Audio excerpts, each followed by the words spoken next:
Hello, everyone, as you're still finding some seats here. Hi.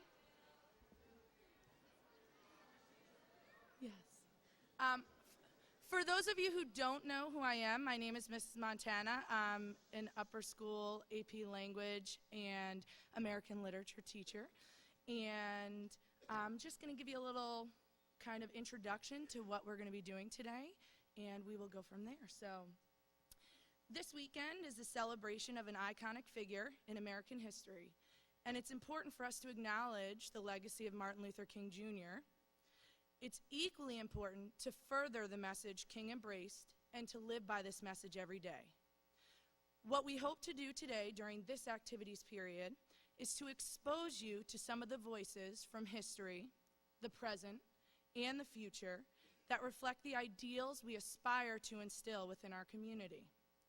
With this presentation of perspectives, we hope that conversations will be generated across our community, with the potential of these conversations eventually becoming actions. As you listen to the 9 passages that will be shared by upper school students and faculty members, and the dreams of some of our future upper school students, connect to some of the words and reflect on how we can make them a reality here within our community and beyond.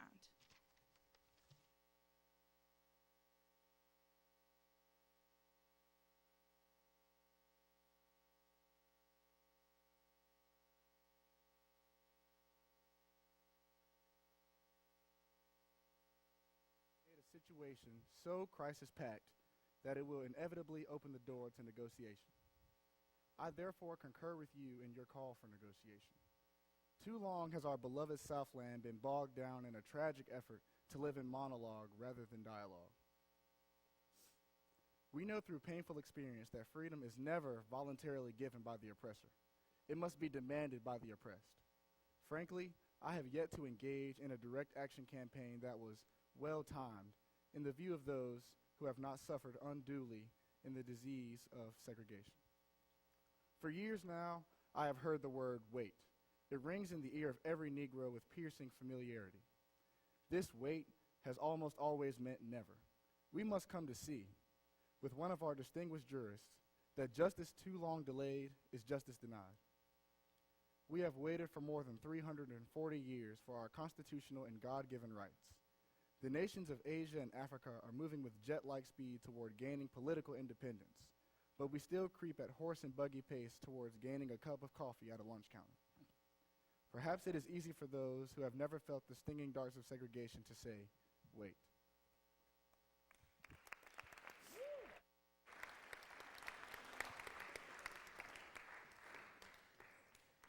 So it goes. Violence and nonviolence. Factual arguments and gobbledygook. Quiet protest and noisy mob. Terrorism flares up in one town while a neighboring town develops courageous concern. Sudden insights light up public opinion. Foul words blur the situation. One act of heroism stirs the heart. One cruel incident pierces the conscience. Then apathy creeps back until another incident occurs. We cannot afford this zigzagging walk into the future. But each day, the slowness becomes more dangerous. What will quicken us? What will illumine our minds? What can be said or done that will compel us to slough off inertia and complacency and cause us to take a stand for the human being against our outnumbered foes? If only we could see the brokenness in each of us and the necessity for relationships. If we could realize our talent for bridging chasms that have always been and always will be. If only we could rise up against the killer of man's dream. But sometimes that killer of dreams is in us, and we do not know how to rid ourselves of it. So we stand, tied to the past and clutching at the stars. Only by an agonizing pull of our dream can we wrench ourselves from such fixating stuff and climb into the unknown. But we have always done it, and we can do it again. We have the means, the techniques. We have the knowledge and insight, and we have the courage. All have synchronized for the first time in history. Do we have the desire, That is a question that each of us must ask himself.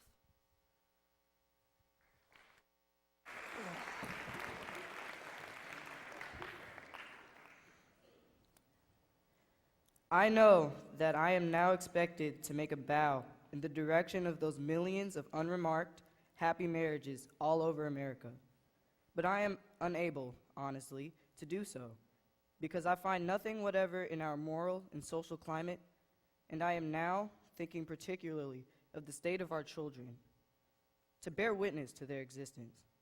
I suspect that when we refer to these happy and so marvelously invisible people, we are simply being nostalgic concerning the happy, simple, God-fearing life which we imagine ourselves once to have lived. In any case, wherever love is found, it unfailingly makes itself felt in the individual, the personal authority of the individual. Judged by this standard, we are a loveless nation. The best that can be said is that some of us are struggling, and what we are struggling against is that death in the heart, which leads not only to the shedding of blood, but which reduces human beings to corpses while they live.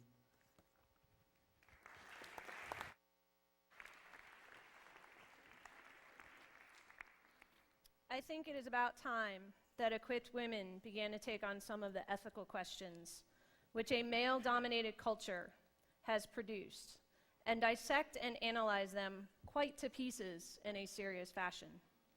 It is time that half the human race had something to say about the nature of its existence. Otherwise, without revised basic thinking, the woman intellectual is likely to find herself trying to draw conclusions, moral conclusions, based on acceptance of a social moral superstructure which has never admitted to the equality of women and is therefore immoral itself. As per marriage, as per the rearing of children, etc. In this kind of work, there may be women to emerge who will be able to formulate a new and possible concept that gender persecution and condemnation has at its roots not only social ignorance, but a philosophically active anti-feminist dogma. But that is but a kernel of a speculative embryonic idea improperly introduced here.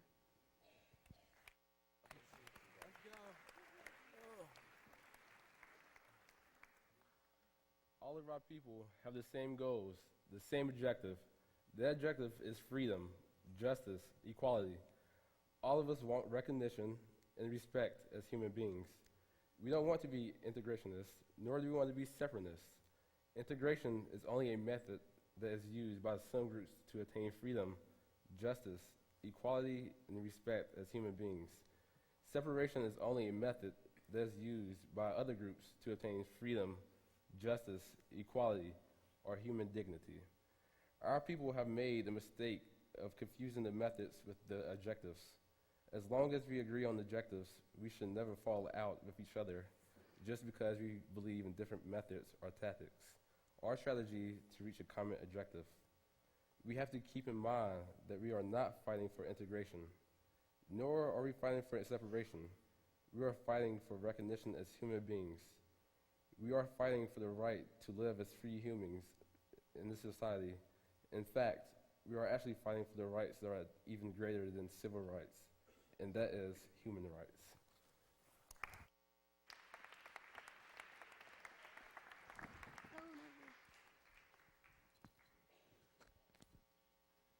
I come to you because the world needs to be saved for the future generations who must return the earth to peace, who will not be startled by a man's, woman's skin color.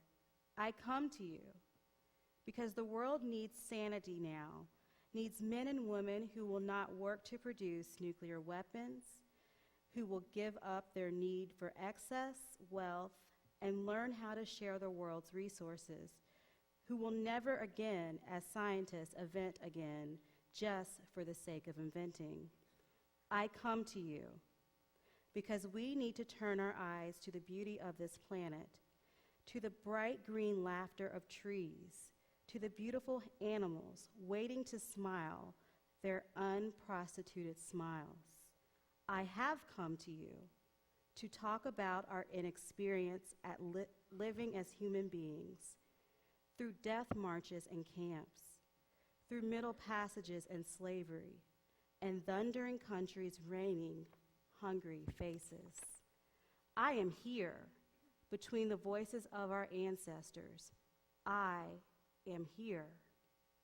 And my breath, our breaths, must thunder across this land, arousing new breaths, new life, new people who will live in peace and honor.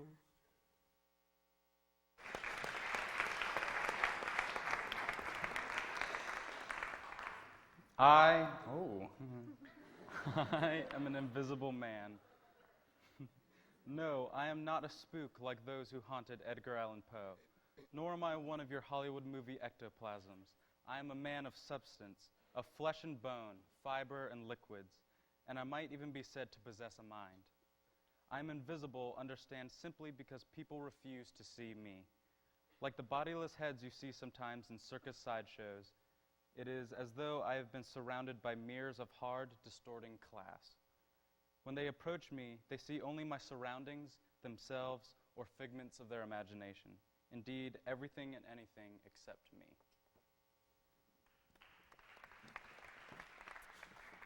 Nor is my invisibility exactly a matter of a biochemical accident to my epidermis. That invisibility to which I refer occurs because of a peculiar disposition of the eyes of those with whom I come in contact. A matter of the construction of their inner eyes, those eyes with which they look through their physical eyes upon reality.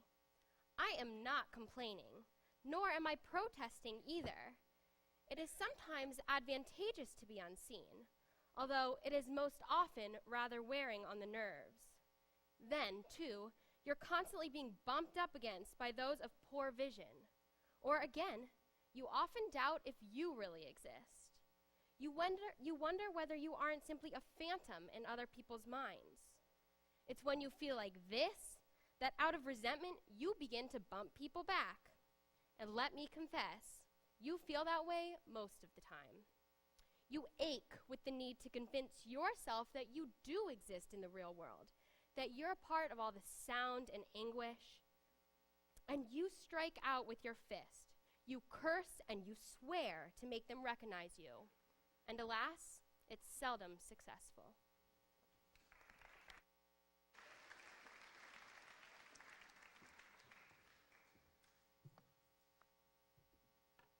When the architects of our republic wrote the magnificent words of the Constitution and Declaration of Independence, they were signing a promissory note to which every American was to fall heir. This note was a promise that all men, yes, black men as well as white men, would be guaranteed the unalienable rights of life, liberty, and the pursuit of happiness. It is obvious today that America has defaulted on this promissory note insofar as her citizens of color are concerned. Instead of honoring this sacred obligation, America has given the Negro people a bad check, a check that has come back marked insufficient funds. But we refuse to believe that the Bank of Justice is bankrupt. We refuse to believe that there are insufficient funds in the great vaults of opportunities of this nation. And so we've come to cash this check, a check that will give us upon demand the riches of freedom and the security of justice. We have also come to this hallowed spot to remind America of the fierce urgency of now.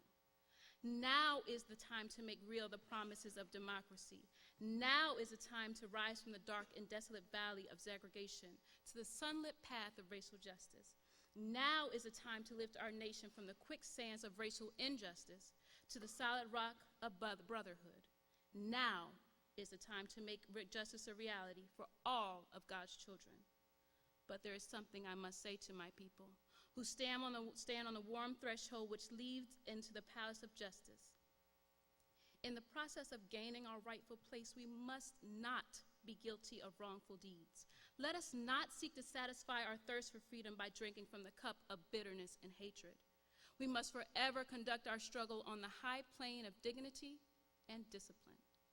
For many of our white brothers, as evidenced by their presence here today, have come to realize that their destiny is inextricably tied with our destiny, and they have come to realize that their freedom is inextricably bound to our freedom. We cannot walk alone. I say to you today, my friends, so even though we face the difficulties of today and tomorrow, I still have a dream. It is a dream deeply rooted in the American dream. I have a dream that one day this nation will rise up and live out the true meaning of its creed.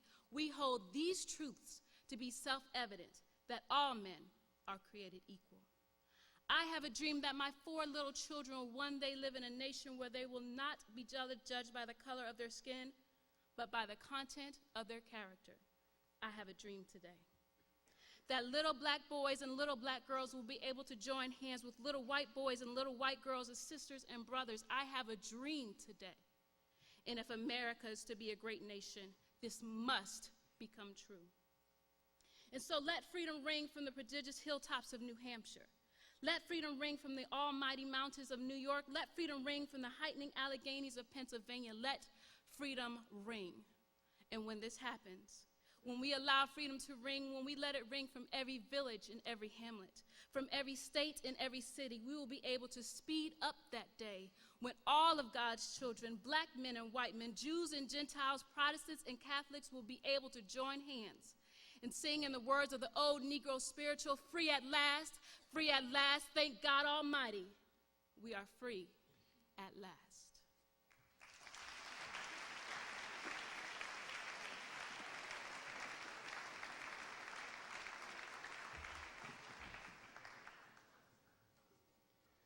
Hi, I'm Anna Ruth Lewis, and I am here to share, to tell you a few of my dreams. My dreams are peace on earth, no global warming, no pollution, and no endangered animals. Thank you.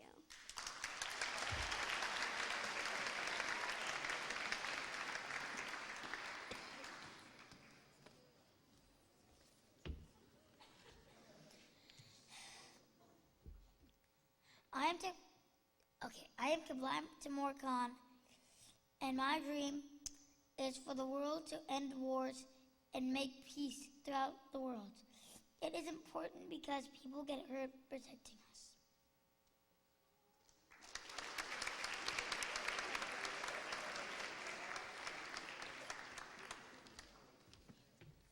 I have a dream that one day the world's animals in the animal shelter will have a home.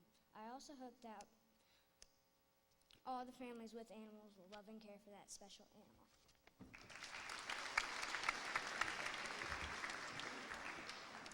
Hi, I'm Logan Hayes, and my dream for the world is that we help more poor people, more shelters, and more money for fundraisers to help them. I also wish we had better industry so they could all get jobs.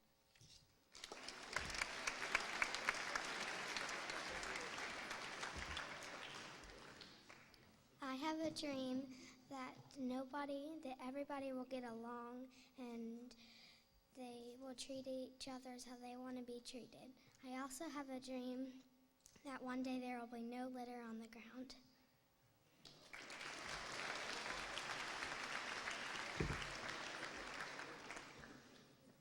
I have a dream that everybody would have food and a place to sleep and a good shelter for them.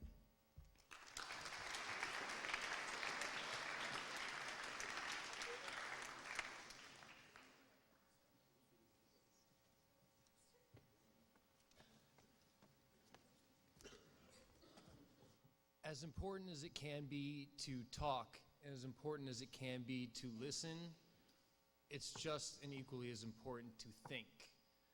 So we'd ask that everyone take a few minutes as these questions are displayed on the slides on the screen, and just take a few moments to think.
quick side note, if you are particularly interested, moved by, or would like to further explore any of the documents or passages that you heard read today, please contact Ms. Montana or really anyone that you heard from, and we'd be happy to give you more.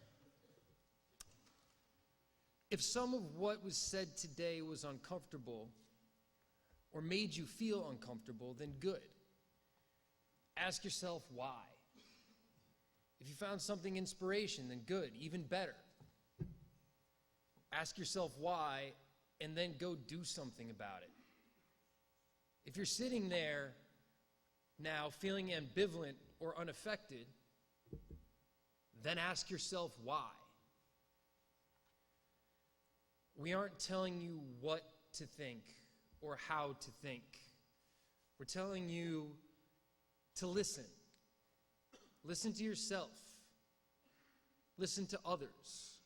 Listen to voices from the past, from the present, and the future that you saw before you today. Seek out opportunities to listen to each other and to share your thoughts and dreams. We promise to make those opportunities available to this community through the faculty and the administration, through the arts department, through the diversity committee.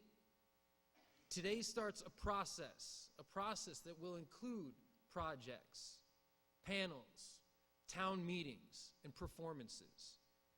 We will promote them. You have to take part and be dedicated to bringing your voice to the table. But this is a big world beyond these walls with a lot of voices, ideas, lessons, and experiences. You need to seek them out. We ended this meeting and these performances and these readings with hope for the future. We are in a wonderful place, but a place that we can make better. As Dr. King said, maybe not better for us, maybe not for the second graders who stood before us today and were so brave as to share their dreams with you, but maybe for students who are not yet a part of this community. Thank you all for being so respectful and so patient and so interested. I hope you have a wonderful and fulfilling long weekend. Thank you.